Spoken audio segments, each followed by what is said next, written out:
Se mikä Detox Your Worldin nämä kaakaonipsit ja muuten kaakaotuotteet taas erottaa sen luomu sertifikaatin lisäksi, niin on tämä kaakaon laatu.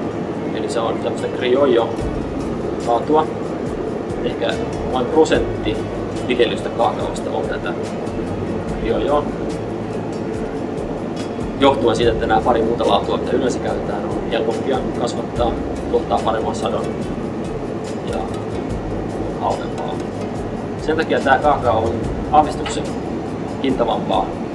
Mutta siinä on sitten plussana sitten tämä erikoisempi tai tämä erikoisen pehmeä maku. Eli semmoinen kaakaon karvaus, mikä aika useissa kaakaoissa on, niin se on tässä lähes poissa. Ja se koostumus on pehmeä, että jos tätä nipsejäkin syö heittää suuhun, niin itse asiassa aika hyvin sulaa jopa suuhun. Eli antaa hirveästi kehuja maun puolesta.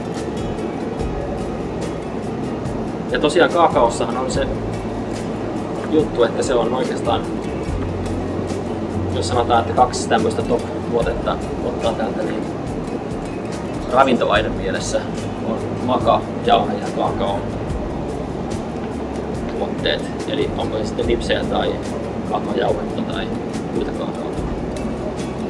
Koska kaakaossa on vähän niin kuin tuossa makassakin, niin hyvin paljon erinäköisiä ravintoaineita, mineraaleja. Ja tuossa on vähän noita heitetty nopeasti tuossa, eli 30 grammaa, eli semmoinen 100 nipseä semmoisen puolellisen. Vähän vajaa kolmanneksen tästä pikkumussista. Niin sillä täyttää jo aika paljon päivittäistä magnesiumin, fosforin, sinkin, parin, mangaanin suosituksia. Ja tämä tuote on tosi hyvä, tosi sulavassa muodossa. Ehkä juuri magnesium on ehkä se juttu, mikä kaakaossa on se ykkönen, koska Pohjoismaissa varsinkin magnesiumsilla on aika helposti magnesiumista puutetta.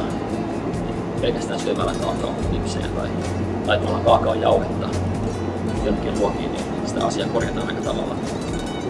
Eikä tarvitse välttämättä alkaa syömään muita noppeja.